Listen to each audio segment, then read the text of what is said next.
Buenas tardes. En nombre, en nombre de nuestra directora, doctora Xóchitl Sandoval, les doy la bienvenida a nuestro webinario que semana a semana desarrolla temáticas de gran interés, no solamente en el ámbito nacional, sino que internacional. Este día es un honor presentar al doctor Manuel Ramírez Sea, médico y cirujano, con doctorado en Fisiología del Ejercicio y actual jefe del Departamento de Enfermedades Crónicas y Nutrición del Instituto de Nutrición de Centroamérica y Panamá, INCA. Me permito leer su hoja de vida. El doctor Ramírez Sea cuenta con una amplia trayectoria en investigación en el campo de epidemiología y las intervenciones orientadas a la prevención primaria y secundaria de enfermedades crónicas relacionadas con la nutrición, incluyendo obesidad, actividad física, gasto de energía, composición corporal, desarrollo cognitivo, salud mental y factores de riesgo cardiometabólicos en niños y adultos.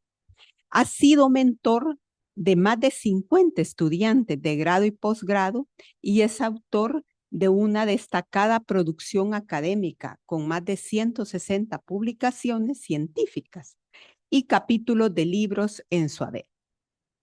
Su compromiso con la ciencia y la salud pública lo ha llevado a liderar proyectos de gran impacto en la región.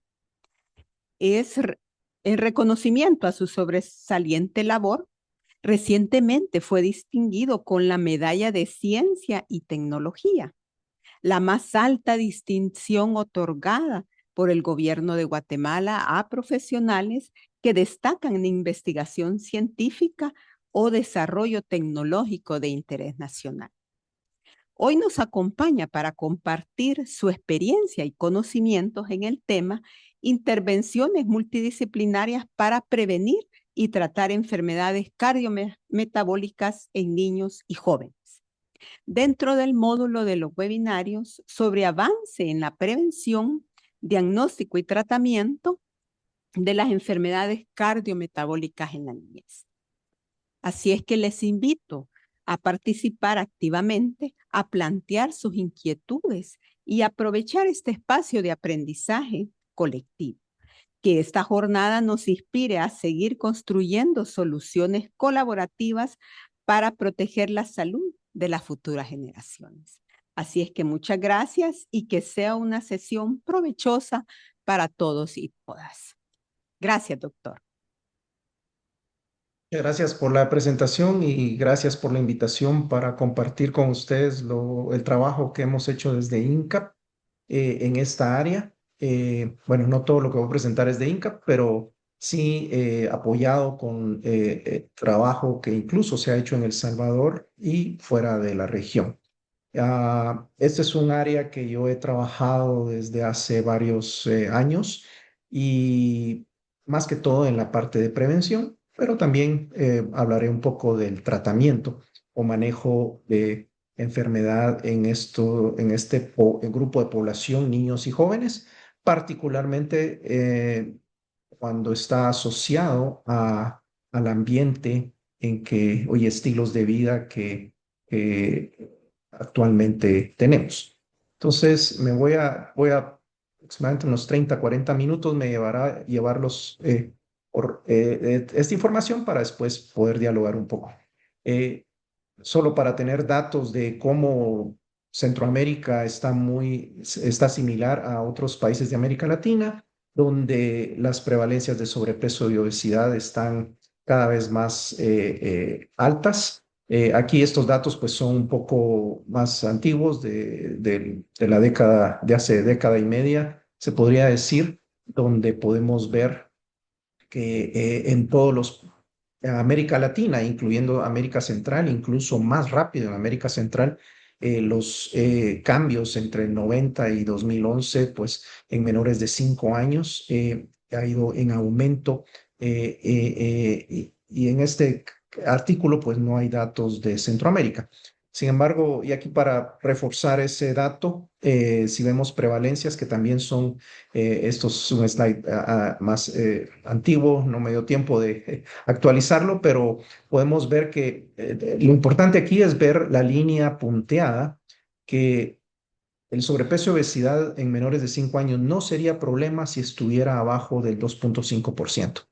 Y obviamente estamos arriba de todo eso. Y si vemos El Salvador, los datos de 2008 en 6%, 2014 6,4%, y en 2021 el último dato que se tiene 8,3% en menores de 5 años. Entonces, esto está afectando a todos los grupos de edad y desde muy temprano. Y si vemos la evolución de sobrepeso, obesidad en menores de 5 años en Centroamérica, también no son datos tan al día, pero podemos ver que desde hace 30 años el aumento se empezó a dar y estoy seguro, como vimos los datos que le mostré hace un momento, esto va subiendo y estará seguro cerca del 8% en la región. Y si vemos datos en escolares, hay menos información, pero por lo menos aquí para dato comparativo puse Guatemala y El Salvador. Estamos en este momento analizando los datos de una encuesta nacional que se hizo en 22-23 y aquí están los datos de niños de 5 a 14 años con sobrepeso 16%, con obesidad 7%. Y si vemos los datos de El Salvador, tomando en cuenta el censo, estos son datos que están como los antecedentes del Plan Estratégico Nacional Intersectorial de 2017-2021 que publicó el Ministerio de Salud. En 2016 ya el sobrepeso estaba en niños de primer grado, en 17% y obesidad en 14%. O sea que aparentemente en El Salvador la situación es más grave incluso que en Guatemala. Y esto pueden ver que, bueno, si en menores de 5 años está en 8%, ya en escolares una cuarta parte, básicamente, o más, están ya casi una tercera parte, según los datos del Salvador, ya tienen sobrepeso y obesidad, y esto realmente ya es una epidemia que se está, y si seguimos subiendo en edad, pues en mayores de 60 está dos terceras partes ya con problemas de sobrepeso y obesidad. Y realmente estoy enfocándome en sobrepeso y obesidad porque todas las enfermedades cardiometabólicas que no son genéticas o derivadas de alguna enfermedad específica, vienen del estilo de vida y los aumentos que hay en la población se deben particularmente, pero no en todos los casos, a el problema de obesidad. Entonces, hace 10 años, con Comisca, con la Comisión de Ministros de Salud de Centroamérica, apoyamos para generar esta estrategia para la prevención de sobrepeso y obesidad en la niñez y adolescencia en la región. Es una estrategia para 10 años. Estamos por terminar esto y vamos a pasar a evaluar qué ha pasado en la región. Con esta estrategia se buscaba, el objetivo general de la misma es prevenir y controlar el sobrepeso y obesidad en la niñez y la adolescencia en todos los Estados miembros del SICA a través de iniciativas de salud pública, intervenciones clínicas y políticas fiscales y reglamentación de publicidad, mercadeo y etiquetado de alimentos ultraprocesados y bebidas no alcohólicas con alto contenido de azúcar, propiciando la coordinación y el diálogo entre los sectores y actores relevantes en los ámbitos regional, nacional y local. El miércoles pasado, la doctora Crocker estuvo más enfocada en la tercera componente de esta estrategia, en las políticas fiscales y reglamentación que son necesarias para a nivel nacional poder y de la región poder regular el tipo de alimentación que estamos teniendo. Hoy me voy a enfocar en iniciativas de salud pública e intervenciones clínicas. Entonces, estos son los componentes estratégicos y como digo, yo me voy a enfocar en los primeros dos. Y si vemos el componente uno, que es la implementación de intervenciones en salud pública, aquí hay dos líneas de acción.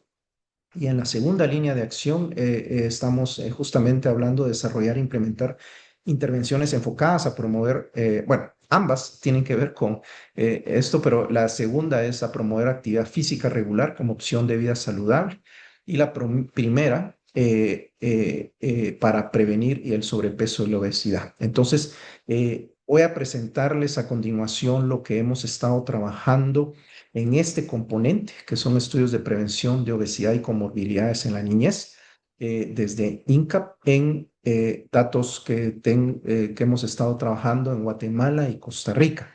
Lastimosamente, por cuestiones presupuestarias, pues no se puede trabajar en todos los países y por una serie y otra serie de aspectos, pues hemos trabajado en los países que hemos podido hacer.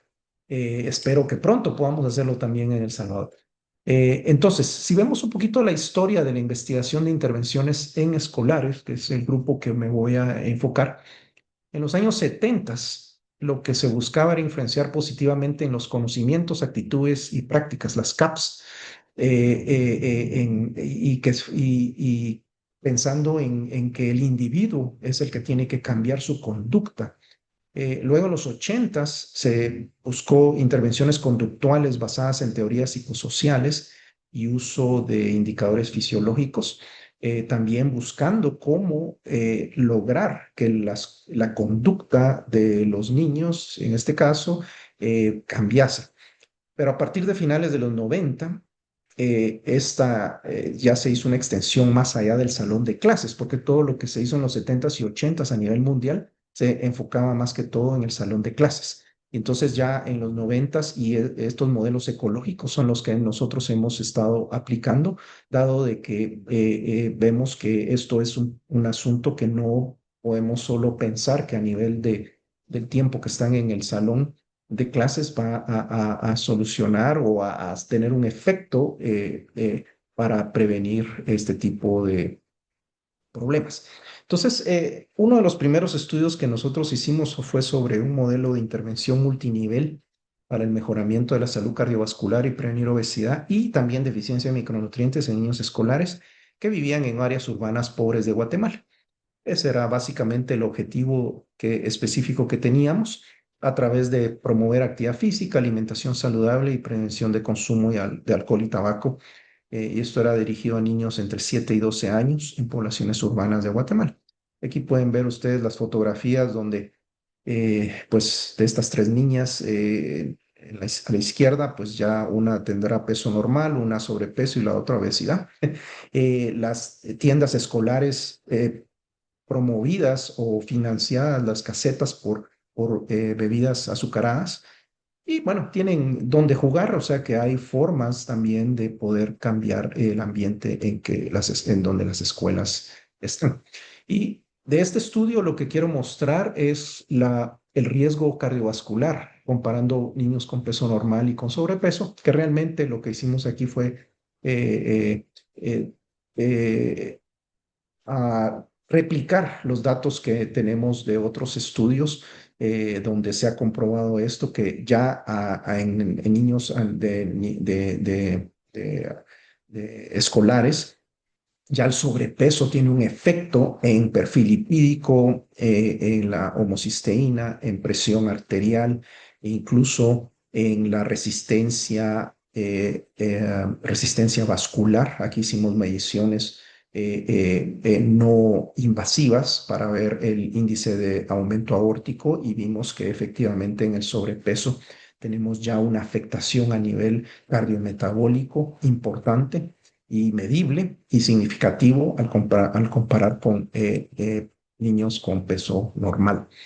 También hicimos un estudio cualitativo porque lo importante acá es decir, bueno, ¿cómo podemos hacer una buena intervención? Cuando nos fuimos con niños entre primero y tercer grado, nos dimos cuenta que no existe suficiente conciencia de la obesidad en la niñez y no se entiende qué es actividad física.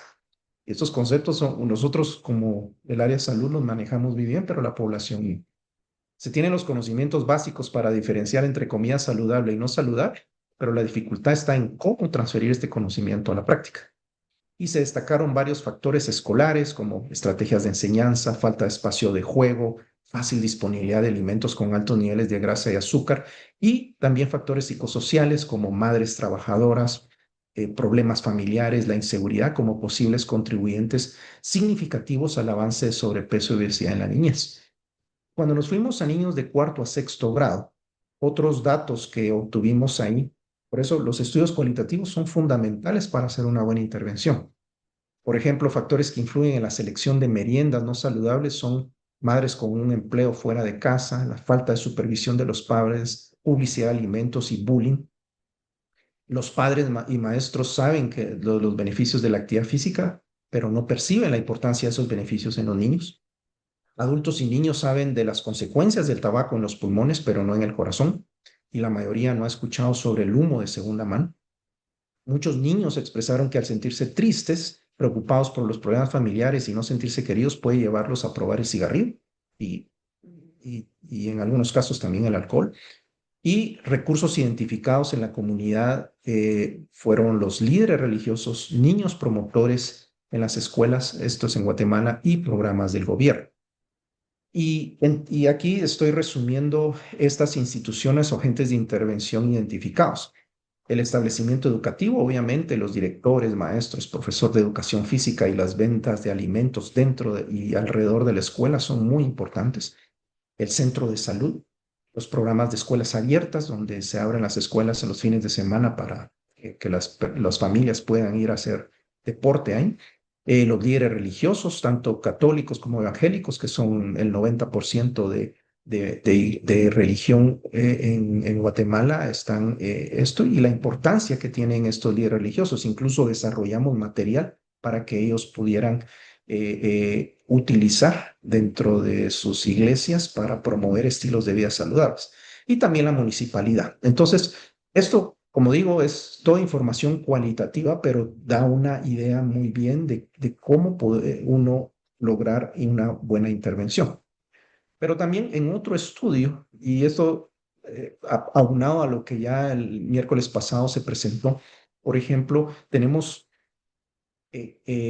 un ambiente tan poderoso, obesogénico, como es el caso de, por ejemplo, en este estudio que hicimos en Guatemala y Costa Rica, donde vimos la proporción de anuncios de TV, de TV, de alimentos permitidos o de alimentos que se llaman permitidos y no permitidos para su publicidad, ¿verdad? Que los no permitidos son los ultraprocesados, donde pueden ver que la mayoría, el 85%, son de ese tipo de alimentos, y esto según la clasificación basada en el perfil de nutrientes de la OMS. Entonces, podemos ver que el problema es serio. Y entonces el ambiente en que vivimos, tenemos que tener una serie de regulaciones para que realmente los niños no estén bombardeados por todos lados de alimentos que están siendo parte del problema de esta epidemia que estamos viendo. Entonces, el segundo estudio que voy a mostrarles es sobre un proyecto que le llamamos de la finca a la escuela, que fue una intervención multicomponente también para aumentar el consumo de frutas y vegetales en el ambiente escolar. Y en este estudio, lo que hicimos fue, lo hicimos en Guatemala y Costa Rica, y aquí ustedes pueden ver que buscamos cambiar el sistema alimentario de frutas y vegetales en las escuelas, cambiando el ambiente alimentario en el escenario escolar, el ambiente alimentario en el hogar y también en el individuo, de modo de que pudiéramos cambiar la oferta y la demanda de, de frutas y vegetales. En Guatemala trabajamos en tres espacios, en el aula, en el comedor o comedor y en el aula, dependiendo de dónde comían o recibían la merienda escolar los niños, y también en las tiendas o kioscos de las escuelas donde los niños pueden comprar alimentos. Y hubieron varias estrategias que se utilizaron en los tres rubros. No voy a entrar tanto en detalle en esto por cuestiones de tiempo. Y en Costa Rica se trabajó también en las tres componentes y en los espacios de intervención fue en el hogar y en el comedor de las escuelas.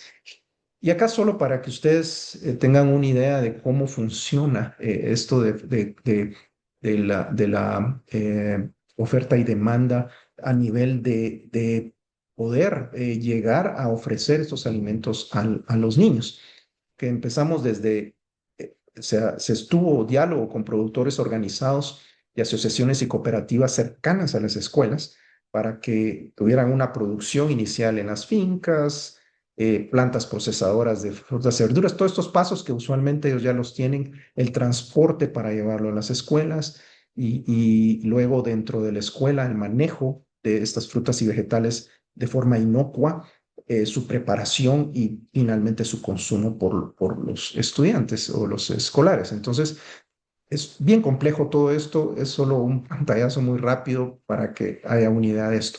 Pero al final, lo que logramos en Costa Rica, por ejemplo, bueno, esto es y creo que esto lo mostró también parte de esto Fernanda el miércoles pasado, donde se puede ver que tanto antes como después de la intervención, pues todavía que duró, fue una intervención corta de 6 semanas, donde vimos que obviamente el cambio no fue tan grande, pero como voy a mostrar, sí significativo, estadísticamente al menos, donde vemos que los alimentos ultraprocesados al inicio de la intervención eran más de la tercera parte de del consumo de energía venía procedente de este tipo de alimentos y solo un 6% o menos de frutas y verduras en ambos países.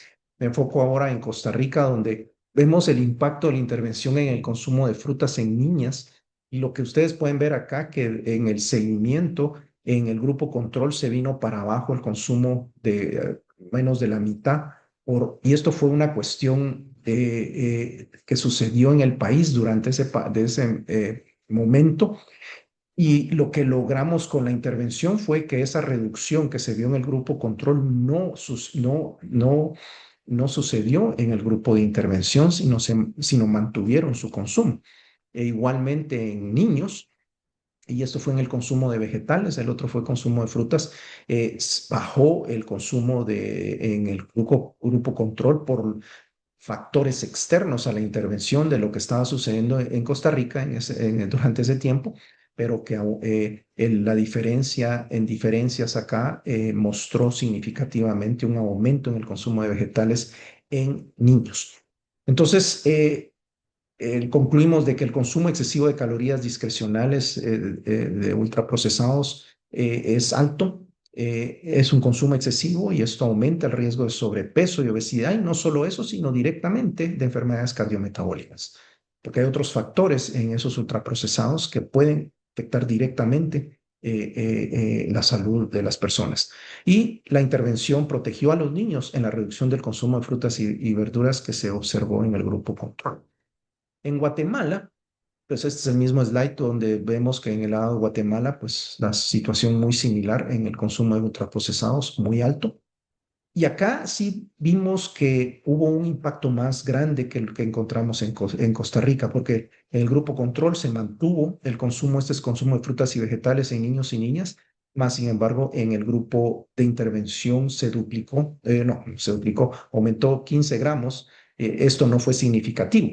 Entonces, porque ya me estaba pasando a este otro slide donde sí vimos que el consumo de frutas en niños y niñas aquí sí hubo una diferencia significativa y un incremento de 55 gramos, que es casi una porción de fruta al día que logramos aumentar en el grupo de intervención. Entonces, eso es básicamente lo que les acabo de decir, las conclusiones que tuvimos en este proyecto de Guatemala.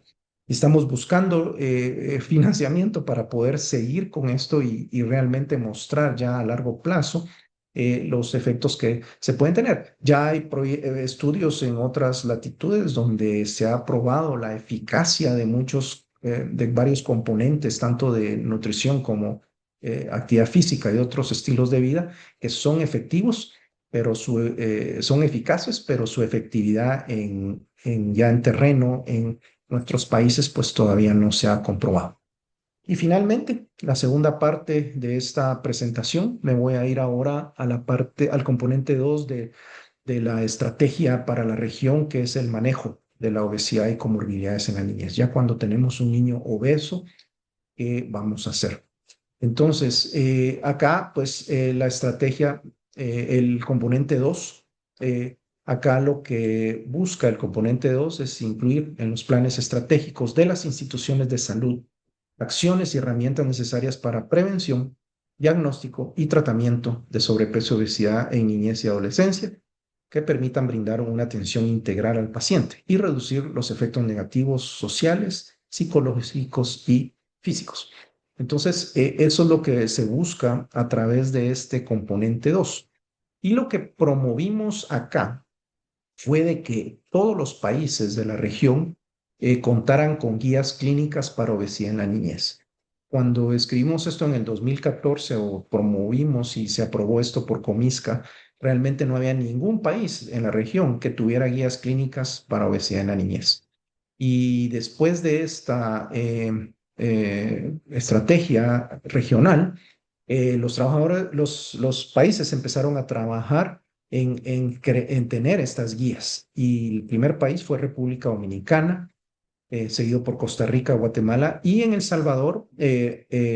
Las guías clínicas para obesidad están incluidas en las guías clínicas de pediatría que se publicaron o se hicieron oficiales en el 2021.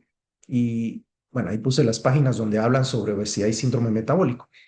Y aparte de esto, pues también hace año y medio salieron las guías más recientes de Estados Unidos, que muchas veces marcan el paso para revisión de las guías del resto del mundo, lo que sucede en Estados Unidos, Canadá y Europa, dado de que su capacidad de técnica y financiera, pues nos aventajan y muchas veces lo que sucede o estas guías pues son importantes para a la hora de poder revisar las guías actuales que cualquier país tenga.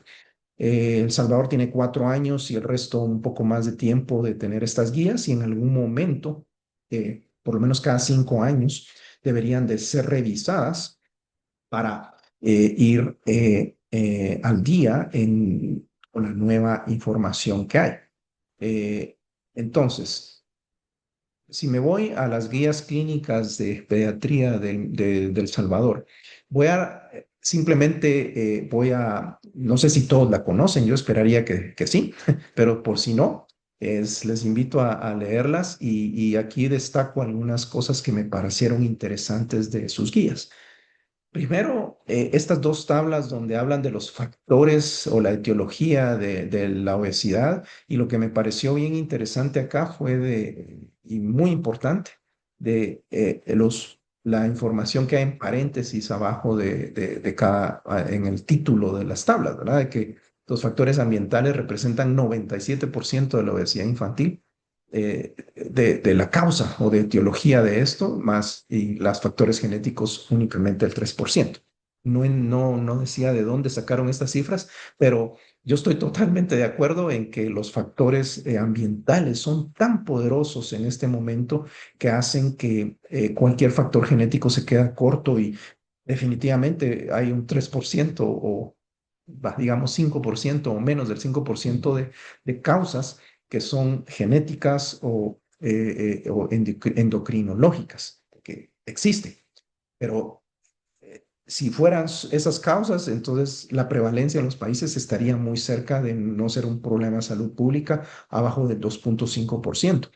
Pero el aumento tan acelerado que ha sucedido en estas últimas décadas no es porque estemos peor genéticamente o endocrinológicamente o haya algo que esté afectando ahí, sino realmente son los factores ambientales, como los que están listados en sus guías, la cuestión del sedentarismo, la alimentación, cuestiones del huésped con el problema de retraso de crecimiento lineal, que también es un problema todavía en El Salvador, y cómo eso nosotros no puse esa información, hemos mostrado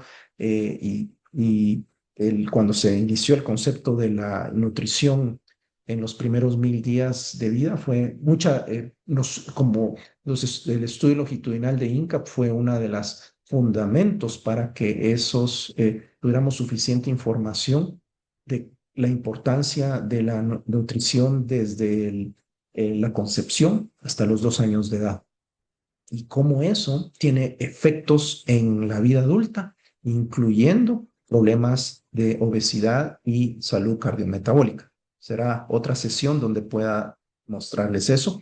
Y también cuestiones educacionales y familiares, que esto es importante, o sea, quienes influyen en los niños, además de la escuela, es la familia y la importancia de involucrarlos en cualquier, ya en este caso, en el tratamiento.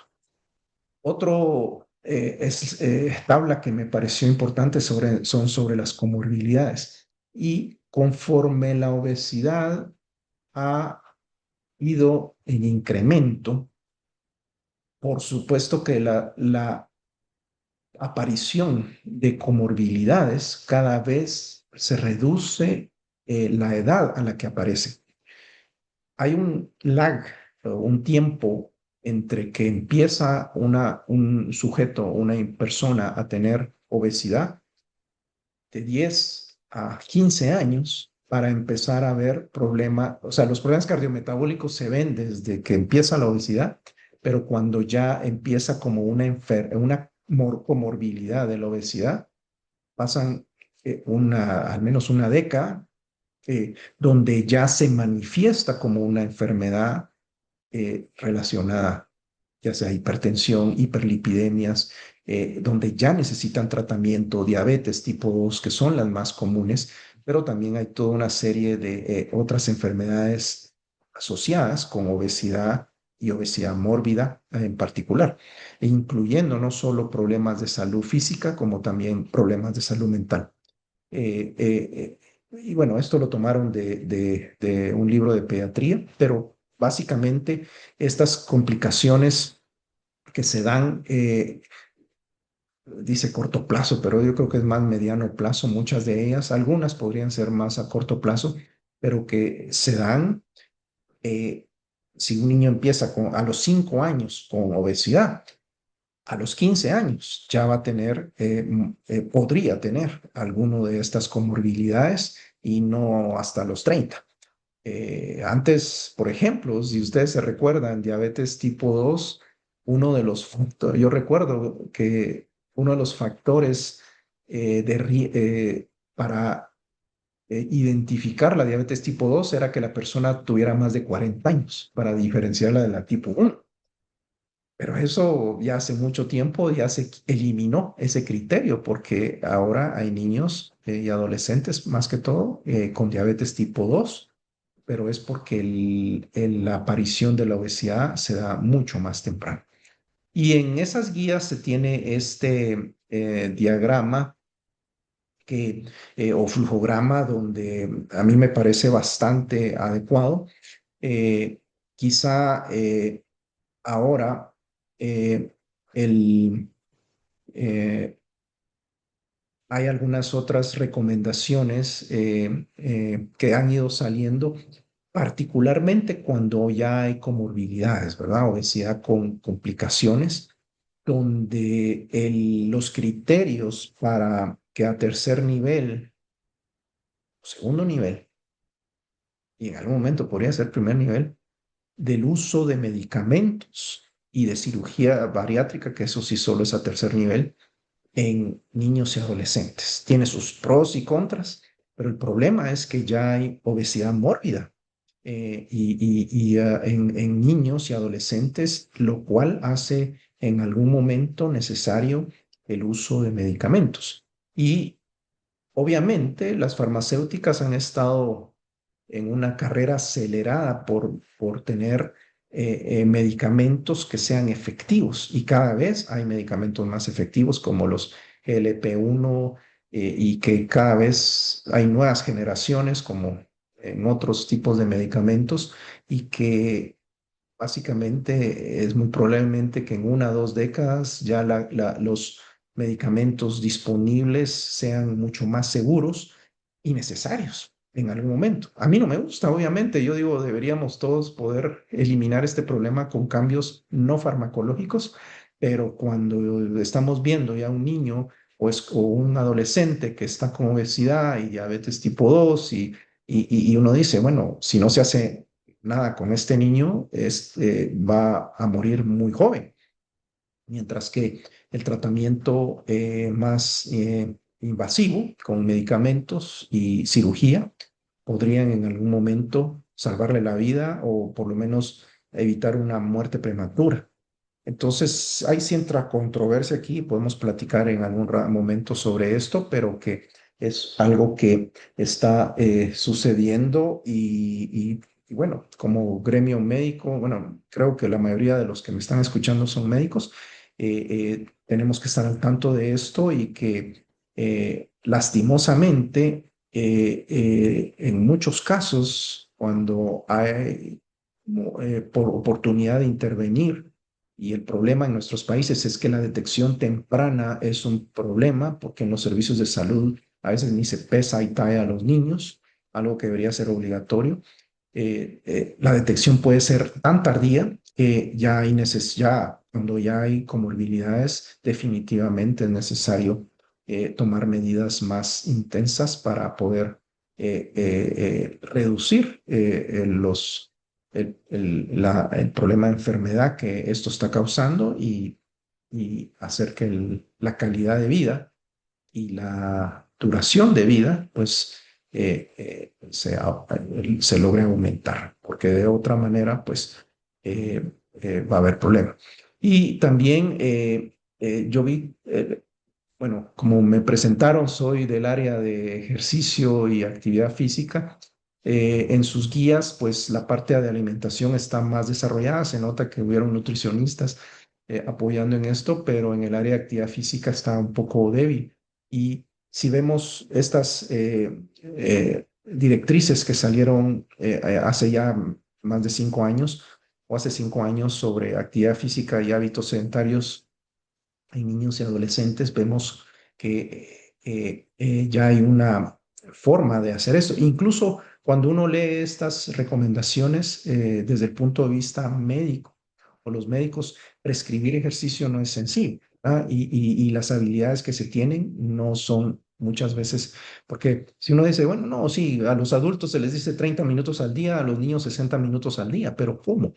O sea, el cómo llegar a ese mínimo de forma progresiva, de acuerdo si es un niño con obesidad mórbida, cómo lograr que no se lesione y que una lesión pueda hacer hasta atrasar el que el niño realmente logre hacer ejercicio suficiente y poder coadyuvar el cambio en la dieta que pueda lograr una reducción en el peso excesivo que tiene un niño o un adolescente. Entonces, estas recomendaciones existen y ustedes las pueden buscar y en algún momento, si en un año o dos se revisan estas guías pediátricas en el área de obesidad, hay algunas cosas que habrá que mejorar.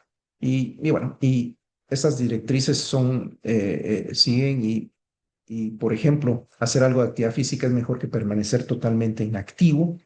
Si los niños y adolescentes no cumplen con las recomendaciones, al menos hacer algo resultará beneficioso para su salud. Entonces, siempre hay que promover el movimiento. El uso de redes sociales, por ejemplo, en este momento hace que los niños estén hasta estáticos y solo muevan un par de dedos y eso es todo. Y por el enfoque que tienen a esto, y esto ha generado un aumento en el sedentarismo a todos grupos de edad, incluyendo a los niños. Entonces es por eso importante buscar en las escuelas y en los hogares el aumentar la actividad física en una forma efectiva. Y todo esto pues lleva una capacitación que se necesita a todo nivel para que realmente podamos hacer esto. Y finalmente, quise poner acá los 13 puntos importantes que las guías de Estados Unidos mencionan para el manejo clínico de la obesidad y comorbilidades, y muchas de las comorbilidades son cardiometabólicas. La importancia de medición y tamizaje constante en todos los servicios de salud, porque esto es algo que para detectar realmente a aquellos que ya tienen obesidad y también los que no tienen, prevenir que pasen de sobrepeso o peso normal hacia ya enfermarse, porque tenemos que tomar en cuenta que la obesidad es una enfermedad. Y si no tenemos ese concepto de que es una enfermedad, no la vamos a tratar. Y eso desde el punto de vista de salud pública y clínica tiene que cambiar ese concepto de que la obesidad es una enfermedad. Y es una enfermedad que causa toda una serie de comorbilidades que son importantes siempre tener en cuenta. Que la evaluación sea integral, ¿verdad? Evaluar a niños con sobrepeso o obesidad, considerando historia clínica, salud mental, determinantes sociales, examen físico y estudios diagnósticos, ¿verdad? Porque, y de nuevo, si tomamos, el sobrepeso es como la prediabetes o la prehipertensión, por ponerlo así, ¿verdad? Entonces ya es un signo de alerta. Pero cuando un niño ya tiene obesidad, tenemos que considerar que ya debemos de trabajar intensamente en ese niño. Comorbilidades hay que buscar comorbilidades en niños mayores de 10 años, evaluar lípidos, metabolismo de glucosa y función hepática, y si cuando hay obesidad y al menos lípidos cuando hay sobrepeso. Tratamiento simultáneo, entonces hay que tratar la sobrepeso y la obesidad y comorbilidades de forma concurrente y no dejarlo, bueno, sí, tiene su colesterol alto o la presión alta y no tratarla, que realmente se debe de hacer. La dislipidemia, solicitar perfil lipídico en mayores de 10 años con sobrepeso o obesidad y considerarlo en obesidad en niños de 2 a 9 años, porque los lípidos son los primeros que van a afectarse en su metabolismo. Eh, para evaluar diabetes, pues se puede hacer glucosa en ayunas o la hemoglobina glucosilada, una prueba de 2 horas postpandrial. El hígado graso se puede evaluar con la ALT y hígado graso estamos en una encuesta que estamos haciendo ahorita o se hizo en Guatemala hace poco, es realmente muy alto la prevalencia de hígado graso en la población, particularmente por el problema de obesidad. La hipertensión también hay que medir, o sea, hay que medir presión arterial para ver en cada visita a partir de los 3 años en sobrepeso, en niños con sobrepeso y obesidad. El modelo de atención, tratar en el marco del hogar, el médico y un modelo de atención crónica con enfoque familiar y no estigmatizante. Así es como ellos lo mencionan y que requiere de un manejo multidisciplinario. Recomiendan la entrevista motivacional como una estrategia para comprometer a pacientes y familias en el manejo de esto. Este es un modelo, una estrategia psicológica que se puede utilizar para ese tratamiento conductual intensivo que ponen en la siguiente punto, y ahí se puede referir y proveer a niños mayores de 6 años con programas intensivos de 3 a 12 meses para que realmente haya un efecto. Considerar la farmacoterapia, ¿verdad? Que se puede ofrecer a adolescentes de 12 años o más con obesidad, como coadyuvante al tratamiento conductual y que lleva a lo dietético y estilos de vida. Y la cirugía bariátrica, que cuando la cirugía bariátrica empezó era solo en adultos, incluso en adultos de mayores de 40 años, luego bajó a 30 y ahora ya se está refiriendo a adolescentes mayores de 13 años con obesidad severa para considerar cirugía bariátrica y hay varios métodos de cirugía bariátrica no tan grande que se puede utilizar cuando ya es necesario. No soy experto en esa área, pero es algo que he visto que ya cada vez salen más artículos sobre el uso de cirugía bariátrica en adolescentes, que uno dice, esto es ya como algo extremo, Pero el problema es que ya hay obesos extremos, entonces si no se hace algo eh, eh, eh, tan drástico como una cirugía bariátrica, muchas veces no vamos a lograr mejorar la calidad de vida y la, la expectativa de vida en muchos niños, desafortunadamente. Así que bueno, esto solo fue como darles a ustedes una idea de todo lo que puede abarcar la salud, cómo la salud cardiometabólica se está deteriorando rápidamente en la población de escolares, niños y adolescentes, y en esa salud cardiometabólica se incluye la obesidad y que usualmente es el primer y más rápido diagnóstico o de un problema del deterioro cardiometabólico en un niño es teniendo el índice de masa corporal para su talla y sexo, para su edad y sexo, perdón, y cómo eso puede ser la primera señal de alerta de que hay que trabajar en cuestiones de salud pública, pero también a nivel clínico para que esta desafortunada epidemia que estamos teniendo y que va creciendo año con año, podamos desde nuestro lugar de trabajo ver qué podemos hacer. Así que bueno, espero que esto los haya motivado a conocer más del tema y que podamos dialogar un poco en los próximos, bueno, perdón, 10 minutos ya para en esto. Así que bueno, les agradezco su atención y no sé si ya hay algunas preguntas. Ahorita voy a ver el chat, quité la presentación para verlo, es más fácil. Y Bueno, si quieren, sí, sí, no sé, muchas si gracias. moderadora, si puedes Sí, dirigir las preguntas. sí, con gusto, Gracias. doctor. Bueno, muchas gracias, doctor Ramírez, por esta excelente presentación. Claro que nos motiva aún más. Nosotros como personal de salud debemos de estar siempre actualizándonos e investigando. El doctor Ramírez pues nos ha hecho una revisión bastante amplia, ¿verdad? De la prevalencia del sobrepeso y obesidad, de la importancia del tema y cómo también nosotros podemos trabajar con la población en la prevención. Tenemos varias preguntas, doctor. Aquí primero el ingeniero Merino pues nos menciona que es interesante información y nos consulta. A nivel de Centroamérica y República Dominicana, ¿qué avances hay en los países en la regulación de la publicidad de alimentos dirigida a niños y adolescentes?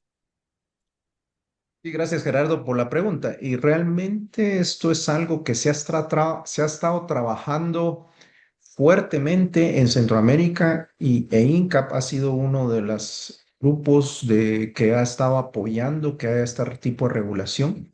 Desafortunadamente no se ha logrado llegar a promulgar una ley. Hay muchas iniciativas de ley en varios países, Guatemala, Costa Rica, Panamá, República Dominicana, no sé si en El Salvador también,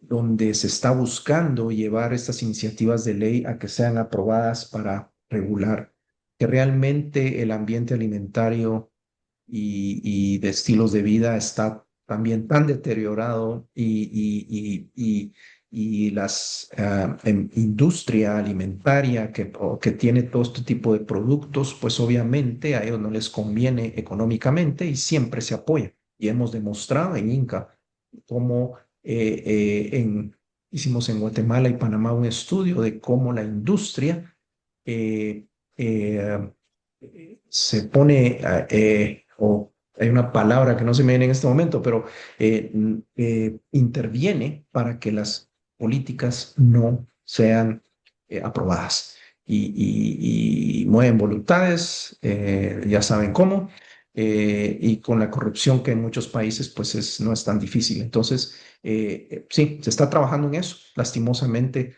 solo hay por ahí una ley que sobre bebidas azucaradas, un impuesto que se logró en Panamá, pero a la mitad del porcentaje que se buscaba que se colocara y al final el precio no cambió en gran cantidad.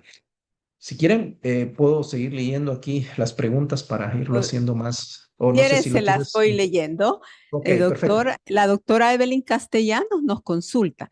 ¿Qué cantidad y tipo de actividad física es más efectiva para mejorar la sensibilidad a la insulina en niños con sobrepeso?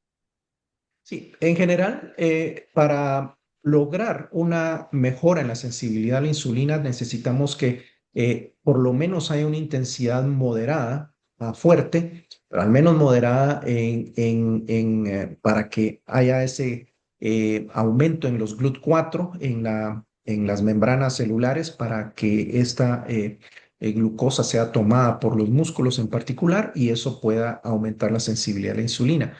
El tipo de actividad no importa, sino es más que todo lograr esa intensidad. Y obviamente se puede mantener una intensidad moderada más tiempo que una intensidad fuerte. Entonces, usualmente se recomienda que el ejercicio de intensidad moderada por el tiempo que puede hacerse en mayor duración de tiempo para que podamos mejorar esa sensibilidad a insulina. Y usualmente, después de un POT o de una carga de ejercicio o una sesión de ejercicio, esa sensibilidad a insulina se mantiene entre 4 a 8 horas post ejercicio. Entonces, eso ayuda también en la mejora en la sensibilidad, no solo durante, sino post ejercicio. Ujú, gracias. La doctora Dorothy Massey nos consulta. Hace 50 años hubo una campaña de publicidad intensa por TV en blanco y negro y diciendo que la leche en polvo era mejor que la leche materna. Fueron pediatras, como menciona una doctora, que demandó a la compañía a nivel internacional y no se puede anunciar la leche en polvo como mejor alternativa que la leche materna. Muchas gracias. Es un comentario, ¿verdad? Que nos Totalmente de acuerdo hace. con el comentario. Bien, ¿verdad? La doctora Mireya Jandras nos comenta, el cambio no solo debe ser en la escuela, sino que también en la comunidad. La nueva información de las encuestas eh, por ejecutarse en el país debe informar para hacer cambios en políticas públicas en la salud y en la educación, así como la actualización de las guías pediátricas. Nos hace este comentario y nos menciona, excelente ponencia, ¿verdad? La doctora Susana nos dice, muchas gracias por compartir esta valiosa información. Doctor Ramírez, una consulta. ¿Cuáles han sido las principales estrategias que han seguido para fomentar el seguimiento en la investigación que se realizó en niños en Costa Rica y Guatemala y así disminuir la tasa de pérdida del seguimiento? Sí, gracias por la pregunta. Tal vez por aclarar, este fue un estudio pequeño de una intervención corta donde mostramos los resultados que les mostré. Pero desafortunadamente, al menos como INCAP, todo esto depende de financiamiento. Entonces, para lograr hacer investigación necesitamos contar con donantes para ese tipo de estudios y al momento no hemos logrado contar con más financiamiento para este grupo de edad. Sin embargo, en este momento estamos iniciando el año entrante una intervención en, en madres embarazadas y niños en su primer año de vida, donde estamos buscando dos cosas: que el niño no tenga retraso en crecimiento y que la madre pierda el peso que gana en el embarazo y no mantenga ese peso al año de edad del niño para que, o si empezó el embarazo con obesidad o sobrepeso, buscar hacer una intervención para que ese peso se pierda. Entonces, y eso fue porque conseguimos financiamiento para eso. Sin embargo, para niños escolares en este momento, lastimosamente, no tenemos más que la información que mostré. Y bueno, de repente hay otros grupos que logran eso para seguir trabajando en el tema. Gracias. El doctor Matías Villatoro nos pregunta, ¿hay literatura en Centroamérica si la malla curricular de las escuelas incluye la actividad física por menos 1 hora por día, los 5 días de la semana? Si tenemos literatura en Centroamérica o investigaciones. Sí, no la conozco yo si existe, pero lo que puedo, muchos países por escrito está esto de que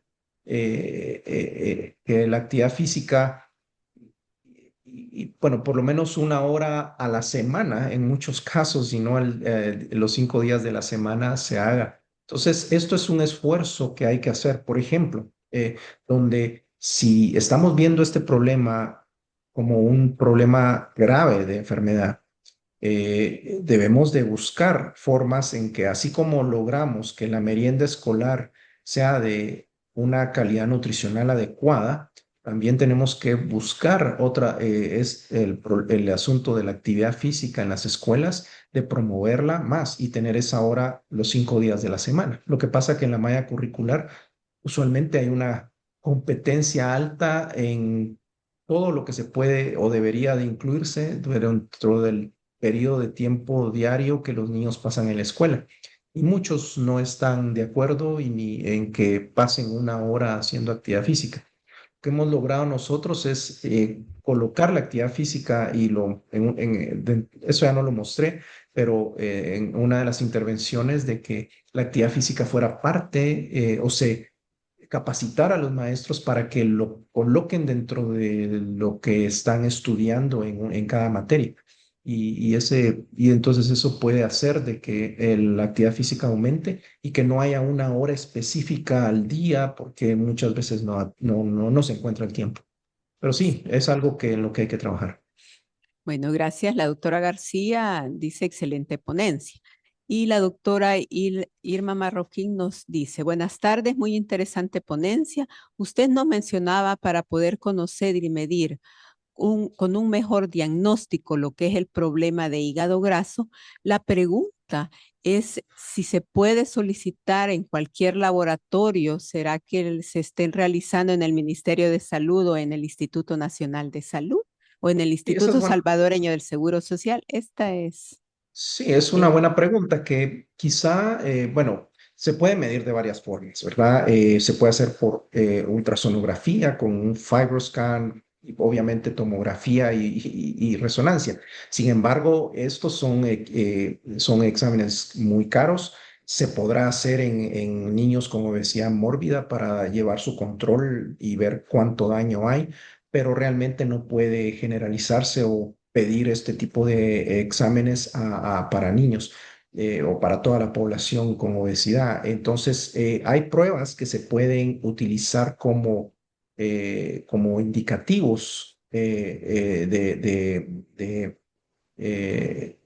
problemas de hígado graso, la ALT, por ejemplo, como mostré, a la aminotransferasa, que puede ser una prueba que si está elevado, eso muestra que hay un problema hepático o ya hay hígado graso. Y hay otra forma de hacerlo hay el índice de hígado graso, por ejemplo, que utiliza la GGT, la gamma glutamiltransferasa, triglicéridos, circunferencia abdominal y el IMC para que poder estimar cuánto daño hay en el hígado.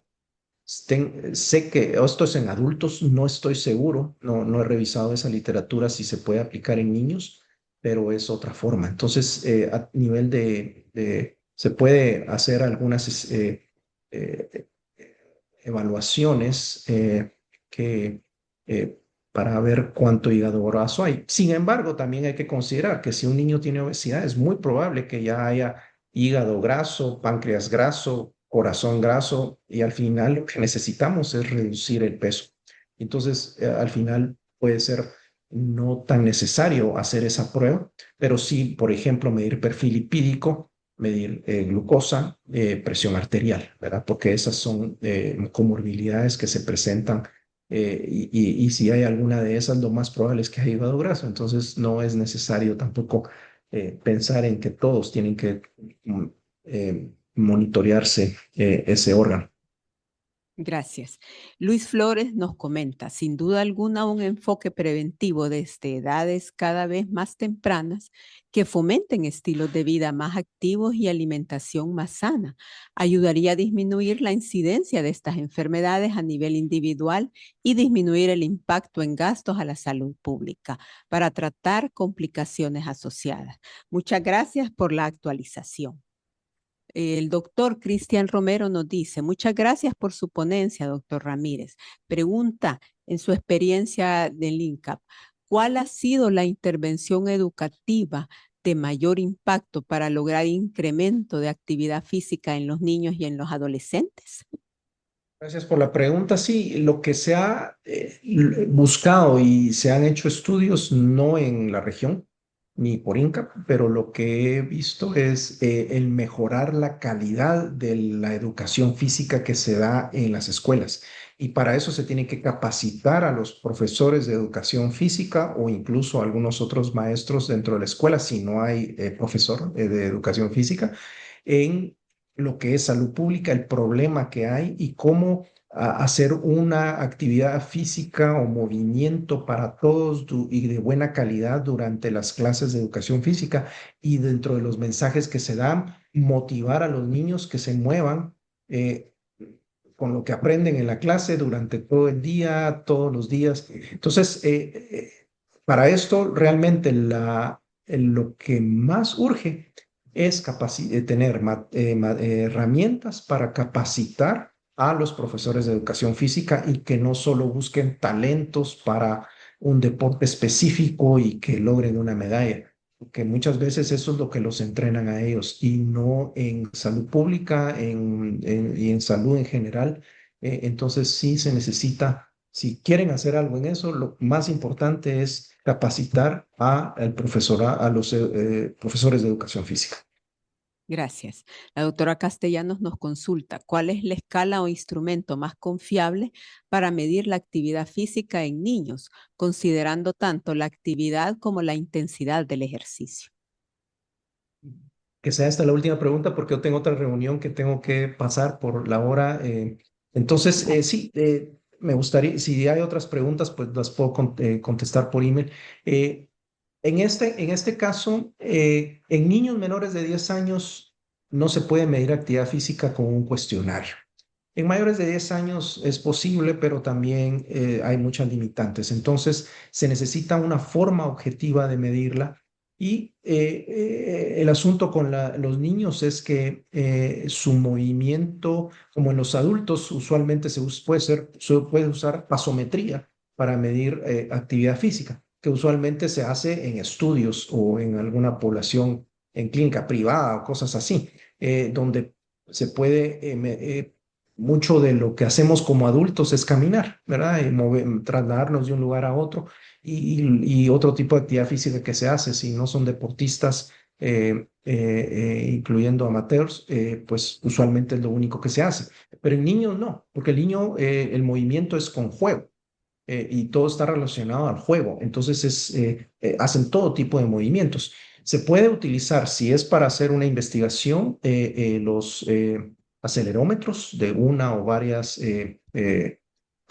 no son frecuencias, sino, se me olvidan las palabras, pero la acelerometría lo que hace es ver, no solo mide el movimiento, sino la intensidad del movimiento. Y esto, para hacer investigación, es lo que consideramos. Para el nivel clínico es difícil, ¿verdad? No hay un instrumento o escala adecuado y lastimosamente, pero lo que se busca es promover, ¿verdad? Que hagan actividad física para que mejore su estilo de vida. Gracias, doctor. Gracias. Bueno, le vamos a enviar por correo. Tenemos varias preguntas, pero le vamos a tomar su palabra para enviárselos. De nada, y gracias a todos por su asistencia e interés en este tema. Hasta Gracias. pronto.